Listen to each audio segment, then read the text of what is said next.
मसीह आज के दिन क्यों नहीं पैदा हुए, इस जनरेशन में क्यों नहीं पैदा हुए? The answer came to me, क्योंकि इस जनरेशन में सलीबी मौत नहीं है, उस जनरेशन में सलीबी मौत थी, और वो जो लकड़ी पे लटकाया जाना था वो इस दौर में नहीं था।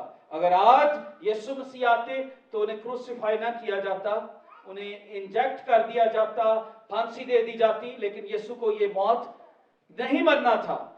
यसाया ने जो कहा था कि उस पर कोड़े बरसाए जाएंगे, उसकी जिस्म पर रेगारियां होंगी, वो प्रोफेसी पूरी होनी थी, और ये प्रोफेसी सिर्फ रोमन्स के दौर में पूरी हो सकती थी। सो इसलिए you need to understand this event. The importance of this event is very important. Palm Sunday, 490 years after Daniel prophecy. Daniel chapter 9 verse 26 में दानियल जब प्रोफेसी करता है तो वो कहता है कि एक बर्रा होगा जिसे सरेआम कटवा दिया जाएगा। 70 साल का जिक्र वहां पर आप पढ़ेंगे। 70 multiply 70 equal 490। After 490 years, exact same day, exact same time, खुदावंद यीशु मसीह यरूशलेम में एंटर होते हैं अपने आप को कटवाने के लिए। कोई एक बात, कोई एक लम्हा पीछे या एक लम्हा आगे नहीं। अगर आपको याद हो, लेट्स जस्ट बाइबल में से थोड़ी सी चीजों को देखें। खुदावंद यीशु मसीह के पास शागिर्द आते हैं और कहते हैं, तेरा भाई जिसे तू प्यार करता है वो बहुत सख्त बीमार है। याद है लाजर के मुतालिक?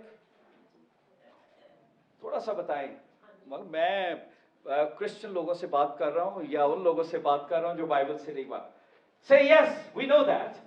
बाइबल में अनाजील में लिखा है कि यीशु के शागिर्द आए, वो कहते हैं तेरा भाई जिसे तू प्यार करता है वो बहुत सख्त बीमार है। तो यीशु ने कहते हैं ठहरे रहो, बल्कि वहां पर 2 दिन और रुके रहे, और रुक गए क्योंकि अभी उनका वक्त। और यरूशलेम में लोग उन्हें मरवाना चाहते थे। लोगों ने कहा कि तुझे उधर जाने की जरूरत नहीं है, लोग तुझे मार देंगे। तो खुदावंद यीशु मसीह को पता था किस वक्त जाना है, और जो टाइम था वो सिर्फ ईद फसा का टाइम था। फसा के मौका पर खुदावंद यीशु मसीह को फसा के बर्रे के ताल्लुक से होना बहुत जरूरी था। यूहन्ना यीशु मसीह के मुतालिक क्या कहता है?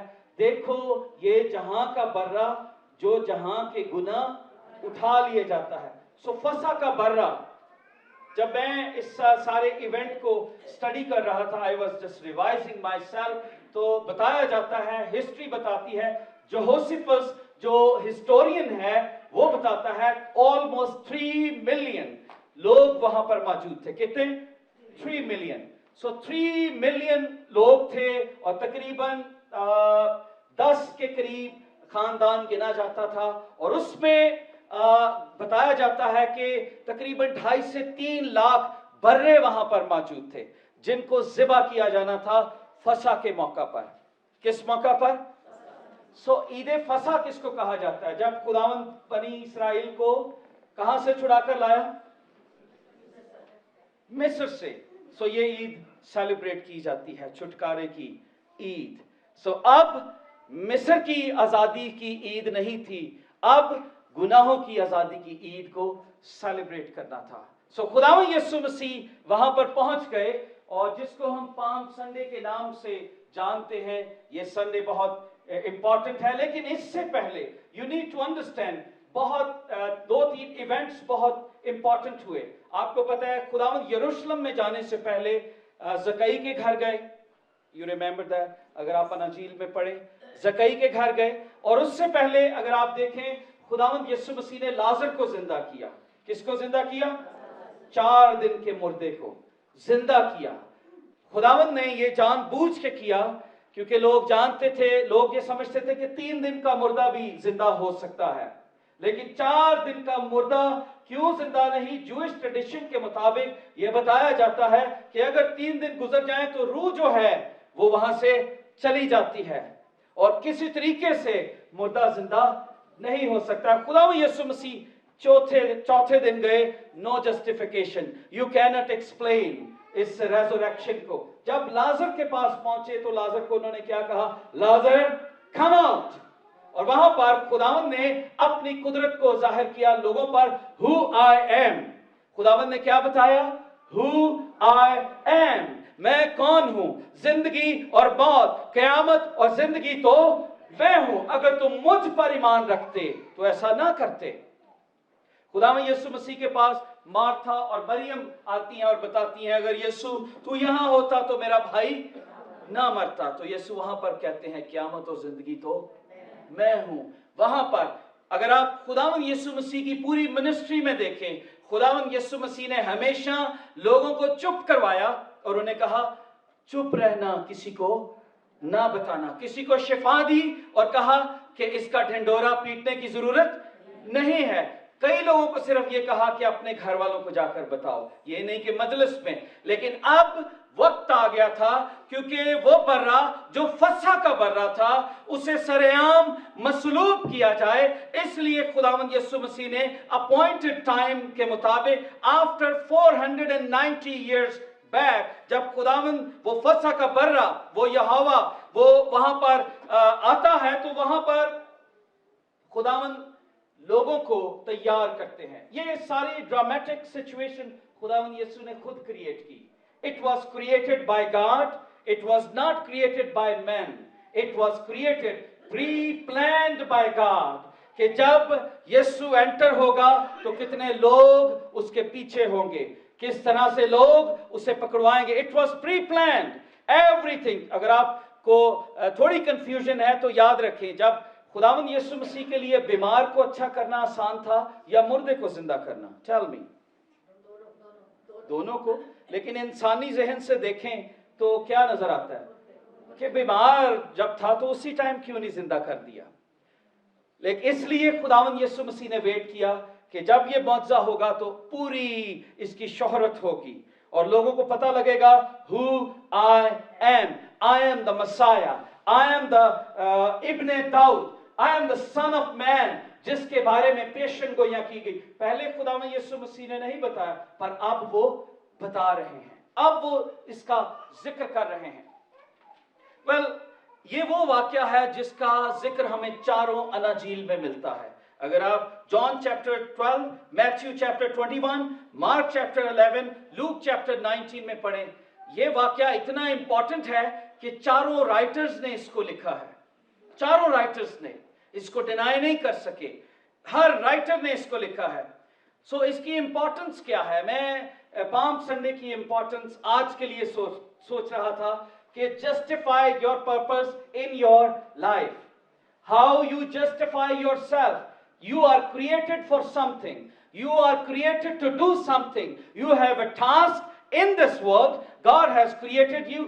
बाइबल में लिखा है कोई भी चीज खुदावंद ने बेमकसद नहीं बनाई, सब चीजें मकसद के लिए बनाई। सूरज को रोशनी देने के लिए बनाया, मुझे और आपको लिखा है तुम्हें इसलिए बनाया कि तुम अपनी जिंदगी से खुदा का जलाल जाहिर करो।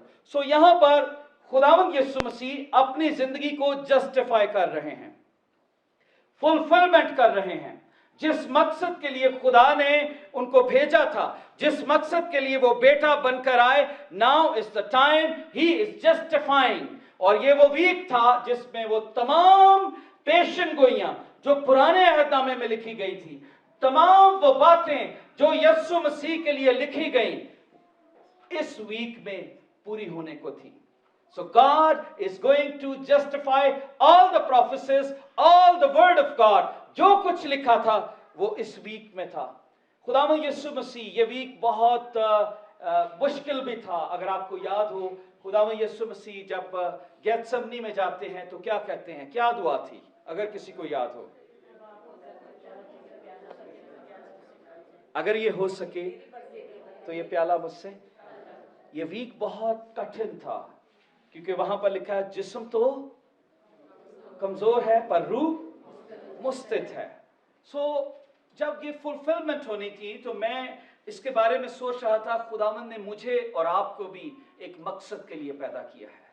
क्या हम वो मकसद पूरा कर रहे हैं या हम अपने मकसद से 33 years he lived, वो अपने मकसद को भूल सकता था, वो शैतान की बातों में आ सकता था, वो विदाउट परसिक्यूशन वो उस जिंदगी के ताज को हासिल कर सकता था, क्योंकि डेविल ने उसको ये ऑफर किया था, अगर तू मुझको सिजदा कर दे तो ये दुनिया की सारी शान और शौकत, तू बादशाही करना चाहता है, तू दाऊद का तख्त संभालना चाहता है, I am gonna give it to you. Deceive कर रहा है, क्योंकि खुदावंद यीशु मसीह जिस्म में है। सो जब हम जिस्म में होते हैं, डिसेप्शन बड़ी इजी है, धोखा खाना बहुत इजी है, आसानी से हम उलझ जाते हैं। लेकिन यहां पर चंद एक किरदार हैं जिन पर हम गौर करेंगे। खुदावंद यीशु मसीह वहां पर इनके साथ शागिर्द हैं, और वो शागिर्द जो कलाम को अभी समझ नहीं रहे। तीनों अनाजील में 3 दफा खुदावंद यीशु मसीह ने हर इंजील में कहा कि इब्ने आदम पकड़वाया जाएगा, लोग उसे मारेंगे, उसके मुंह पर थूकेंगे और वो तीसरे दिन जिंदा हो जाएगा। और बाइबल बताती है, अनाजील ये बताती हैं, और शागिर्द इस बात को समझ ना सके। आपको पता है, एक 2 शागिर्दों की मां यीशु के पास आती है और कहती है, खुदावंद अभी ये बात कहते हैं कि इब्ने आदम मरवाया जाएगा। थोड़ी देर बाद वो आती है, अच्छा जीसस थोड़ा सा मुझे बताओ कि ये जो मेरे 2 बेटे हैं तेरे ग्रुप में, क्या ऐसा हो सकता है कि जब तू बादशाही में जाए एक तेरे दाईं तरफ बैठ जाए, एक तेरे। People were not understanding what's gonna happen, और वो किसके बारे में सोच रहे हैं? बादशाहत, और सोच रहे हैं एक वजारत जो वो इंपोर्ट एक्सपोर्ट की वजारत है वो इसको मिल जाए, और जो खेलों की वजारत है वो इसको मिल जाए। तो वो वजारतों के पीछे पड़े हुए हैं। They are thinking something else, they are not thinking about Jesus. वो साथ रहते हुए भी उसे समझ नहीं पा रहे।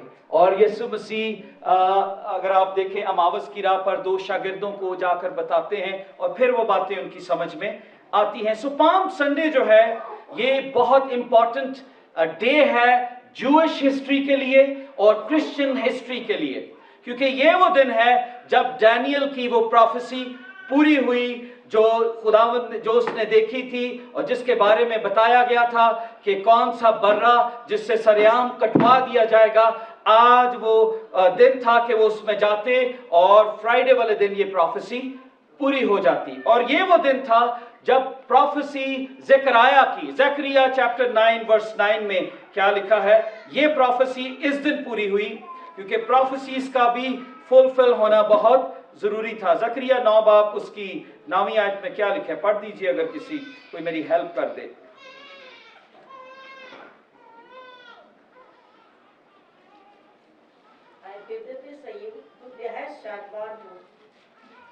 गौर से सुनिए। यरूशलेम खूब ललकार, क्योंकि देख तेरा बादशाह तेरे पास आता है, वो सादिक है और नजात उसके हाथ में है, वो हलीम है और गधे पर, बल्कि जवान गधे पर सवार है। वो हलीम है, वो गधे पर बल्कि जवान गधे पर सवार है। Palm Sunday was the day जब खुदावंद यीशु मसीह प्रोफेसीज को पूरा करते हुए जा रहे हैं। एक भी बात कंफ्यूजन में, या हम कई दफा होते हैं हम स्ट्रेस के अंदर हो तो 10 चीजें भूल जाते हैं, खराब करते हैं, लेकिन पाम संडे वाले दिन खुदावंद यीशु मसीह एक एक जो प्रोफेसी लिखी है उसको पूरा करते हुए जा रहे हैं। एक एक चीज जो लिखी है उसी तरीके से सेटअप है, उसी तरीके से जा रहे हैं। He is a God, he is a creator, और प्रोफेसीज जो है वो यहां पर फुलफिल होती है, जो ज़करिया की किताब 9वें बाब 9वीं आयत में लिखा है, गधे बल्कि जवान गधे पर। और अगर आप यूहन्ना की अंजील में देखें, आप इन अनाजील में पढ़ें तो वहां पर लिखा है खुदावंद यीशु मसीह अपने शागिर्दों को भेजते हैं और उन्हें बताते हैं वहां पर एक मां और उसका गधे का बच्चा होगा, आपने जो यंग है उसको लेकर आना है, ओल्ड जो गधा है उसको नहीं लाना, बल्कि किसको लाना है, जो यंग है, जवान। ज़करिया में किसका जिक्र किया गया है, जवान। जवान ये कमजोर था, खुदावंद यीशु मसीह कमजोर गधे के ऊपर बैठे।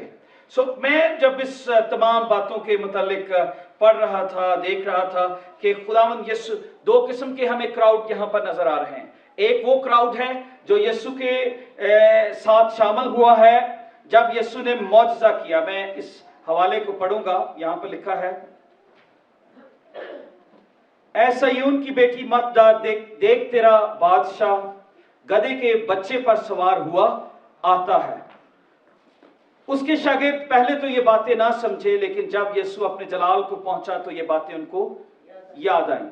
तब और फिर लिखा है, इसी सबब से लोग उसके इस्तकबाल को निकले। यह एक बहुत इंपॉर्टेंट है, इस पर गौर कीजिएगा जो मैं पढ़ रहा हूं।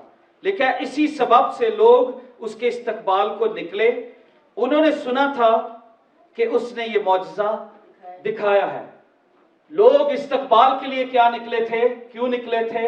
ये नहीं कि वो कलाम को समझते थे, ये नहीं कि वो मसाया के इंतजार में थे। कुछ लोग तो सिर्फ इसलिए निकले, जैसे आज कोई प्रीचर आए, उसके मुतालिक पता लगता है कि जी ये छू दे तो ये शिफा मिल जाती है, तो हजारों लोग वहां पर इकट्ठे हो जाएंगे, मजमा लग जाएगा। और उस वक्त भी लोग ऐसे ही थे।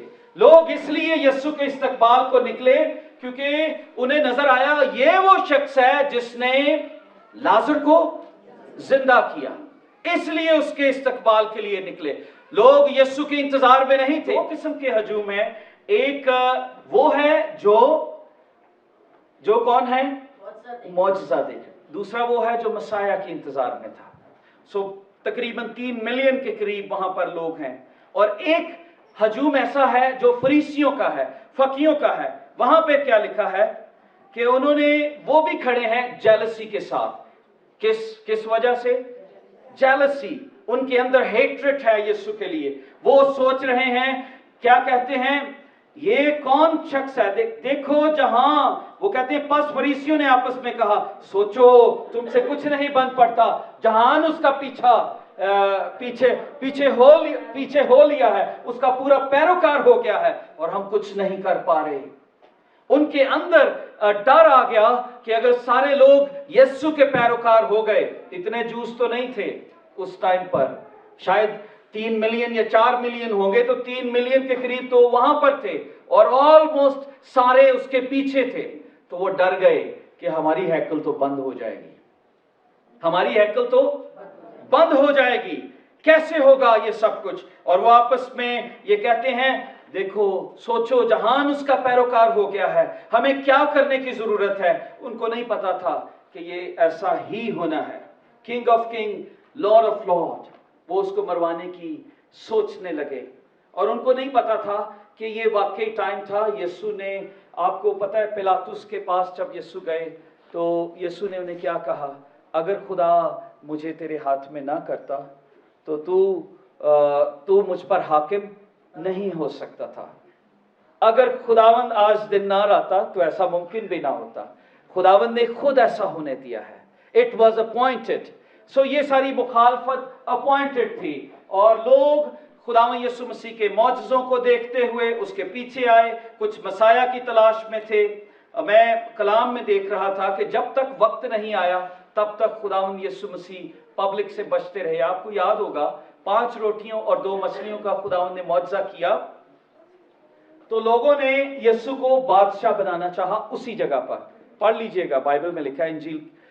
तो वहां पर लिखा है वो पहाड़ पर यीशु को ले गए और उसे वहां पर उसे ताज पहनाना चाहते थे, उसे बादशाह बनाना चाहते थे, क्योंकि रोमन्स के जुल्म से यहूदी तंग आ चुके थे और उनको चाहिए था एक ऐसा किंग जो उनको आजाद करा सके। और यीशु एक ऐसा उस दौर में शख्स था जिसके पीछे सारे यहूदी लग चुके थे मौजज़ात के वसीला से, और लोग इंप्रेस थे कि ये कैसा किंग होगा जिसके पास डिवाइन पावर भी है, वो बीमारों को भी अच्छा करेगा और हमें रोमन से आजाद भी कर देगा, हमारे मुर्दे भी जिंदा करेगा, हमें रोटी भी खिलाएगा, क्यों ना हम इसको बादशाह बनाएं। तो लोग अपने पर्पस के लिए उसे किंग बनाना चाहते थे। दे वर नॉट थिंकिंग कि ये वो मसाया है जो डेविड की तरफ से आएगा। वो मसाया तो सोचते थे हमारा मसाया कॉन्कर होगा। आपको पता है, अभी हमने वीडियो में भी देखा, वो कहते हैं मसाया और गधे के ऊपर सवार होकर आया।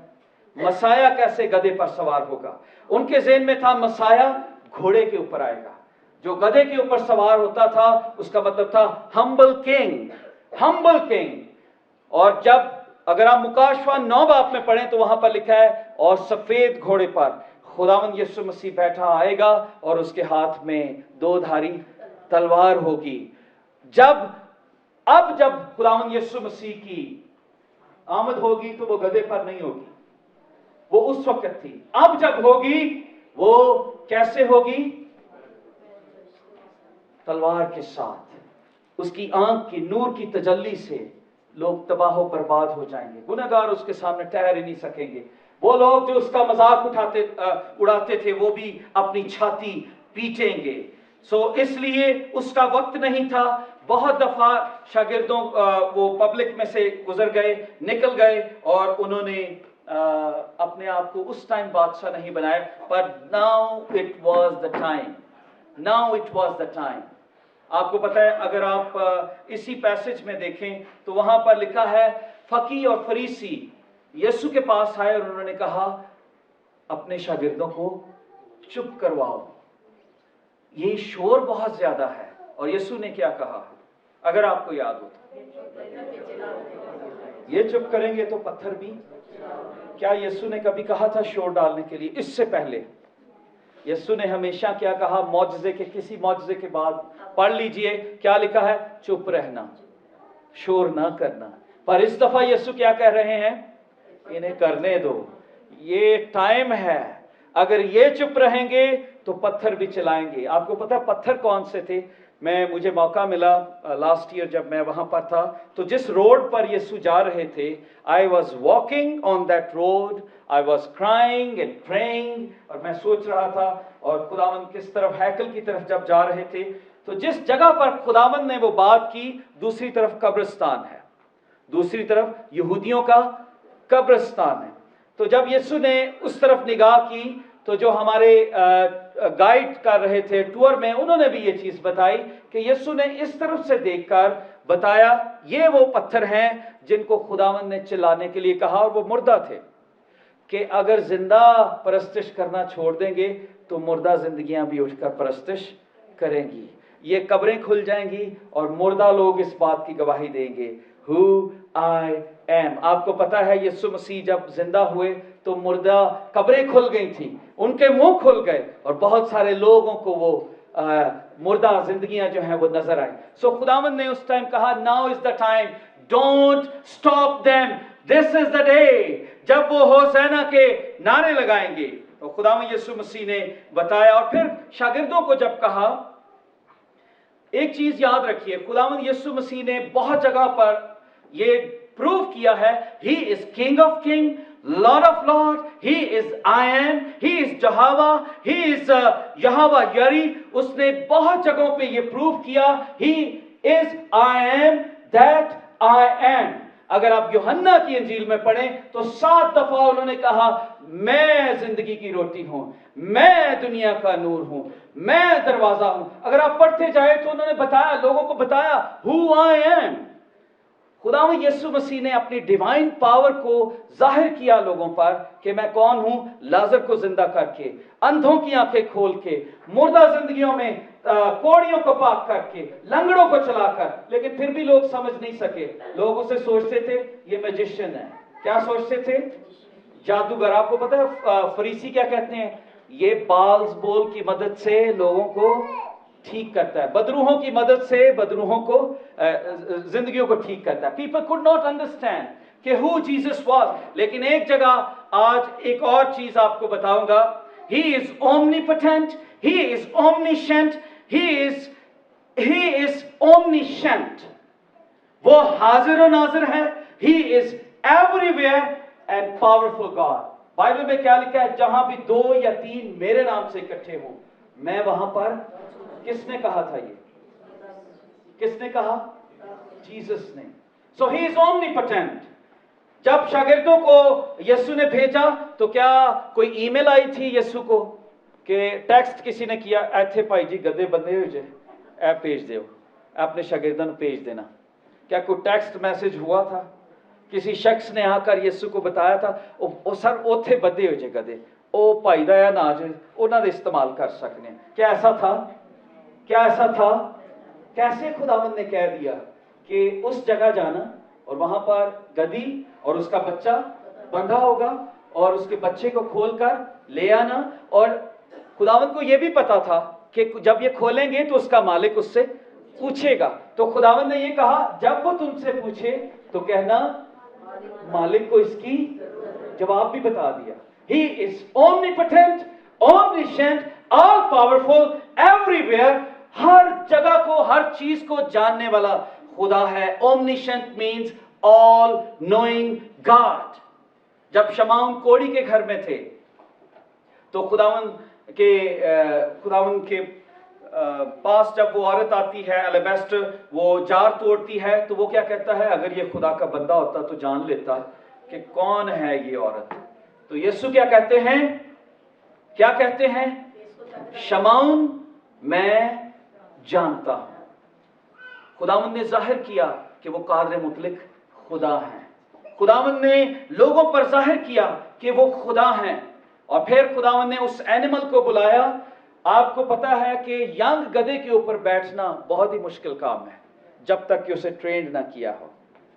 और गधा जो है, उसकी सवारी, गधा जो था पुराने दौर में जिनके पास होते थे उसे अमीर लोग समझा जाता था, ये खजाना था। और जब उस यंग गधे के ऊपर बैठे तो मैं एक दिन सोच रहा था, क्या मुबारक गधा था जिसके ऊपर यीशु ने सवारी कर दी।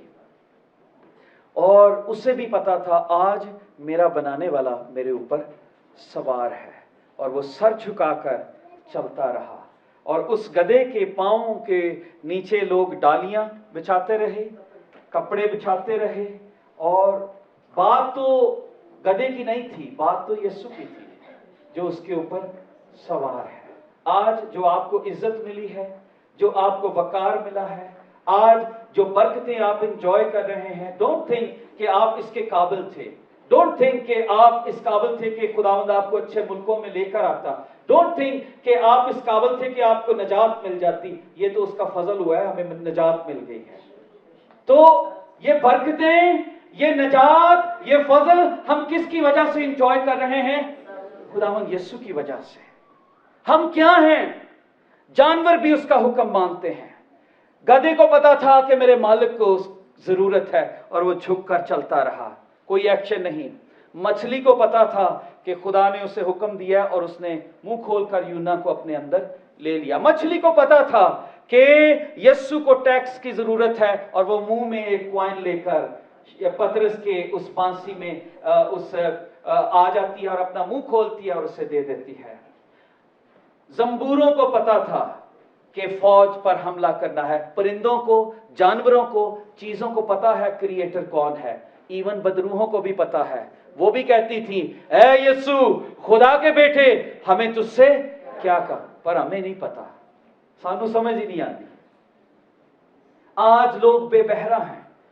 और लिखा है जहां उसका पैरोकार है, जहां उसका पैरोकार है, सबको पता है। हवा, पानी, सब चीजें, दरख्त, सब चीजें जानते हैं हु इज क्रिएटर। जब यीशु धरती पर था सबको पता था कि कौन यीशु है, कौन धरती पर है, उसे पता था यही वो क्रिएटर है। लेकिन मैं और आप इस चीज को नहीं समझते। काश मैं और आप भी इस बात को समझें, मैं और आप भी अपनी जिंदगी के मकसद को जाने और इस ऑल नोइंग गॉड को जो हमारी जिंदगियों में इस दुनिया में आया और रहा और उसके हुक्म को माने। क्योंकि बाइबल में लिखा है, देख मैं दरवाजे पर खड़ा खटखटाता हूं, कोई मेरी आवाज सुनकर दरवाजा खोलेगा तो मैं उसके पास।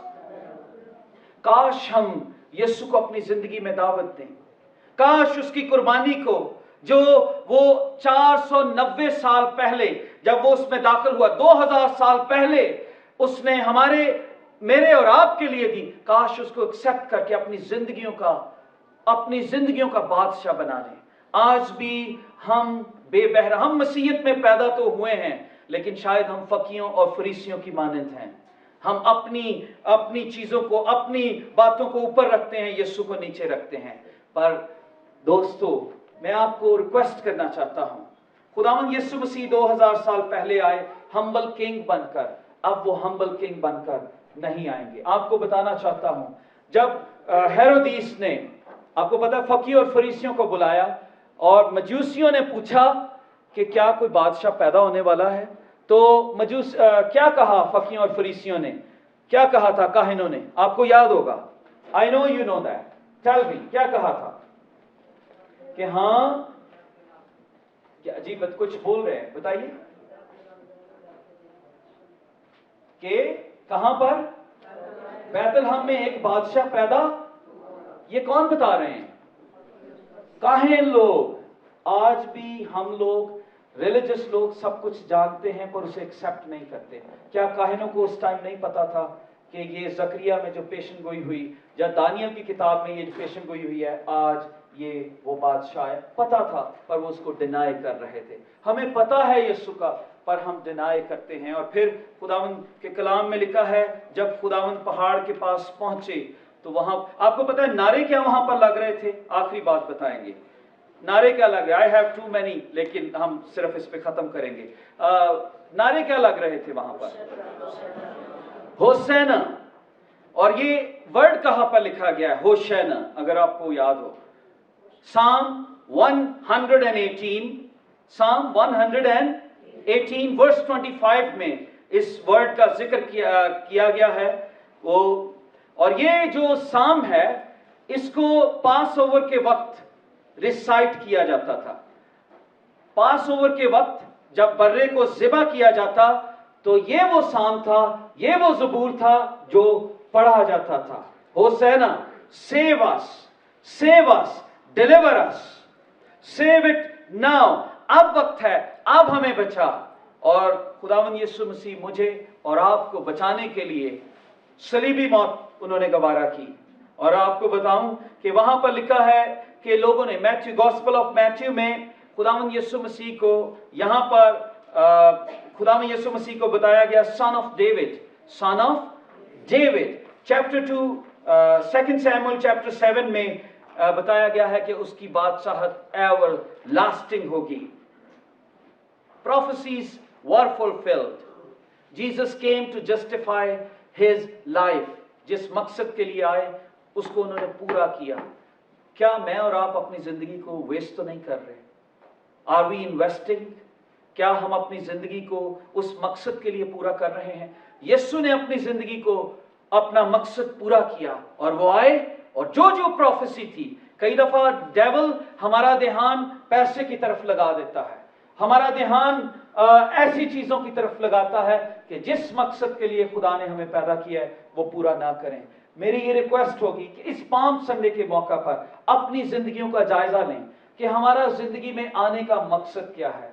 यीशु इस दुनिया में आया ताकि वो मेरे और आपका कफारा बने, ताकि वो मेरे और आपका इवजी बने, और वो बर्रा बने जो जहां को आजाद करते। मुझे और आपको ये इसलिए पैदा किया गया है कि हम नूर बनकर इस दुनिया में चमकें। क्या हम चमक रहे हैं या फ्यूज बल्ब की तरह से हैं? बल्ब तो है पर उसमें रोशनी नहीं है। या उस बल्ब की तरह से है जिसके ऊपर मिट्टी जम गई है और उसकी रोशनी कम है?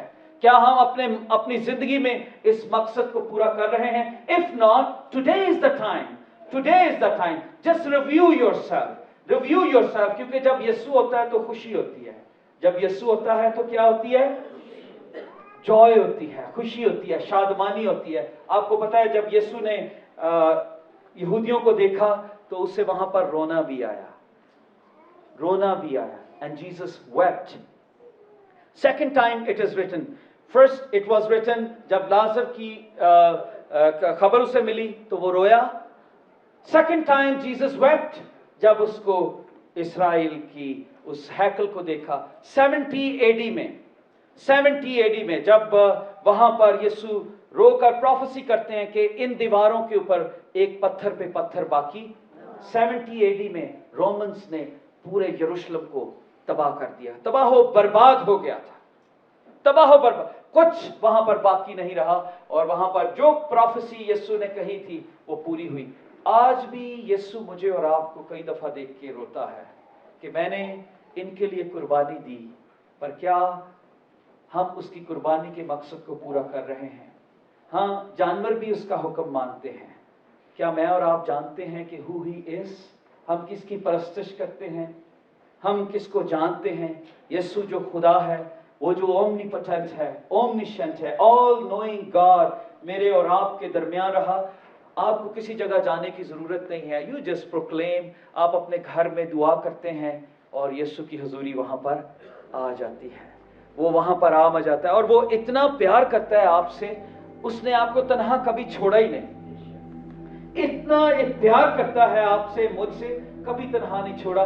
उसने कहा मैं जाता हूं ताकि तुम्हारे लिए एक मददगार भेज दूं, और मददगार रूहुल कुद्स दे गया मुझे और आपको, इसलिए कि जैसे वो कि ये मेरे बेटे और बेटियां हैं, अब मैं इनके साथ नहीं हूं लेकिन रूहुल कुद्स इनके साथ है।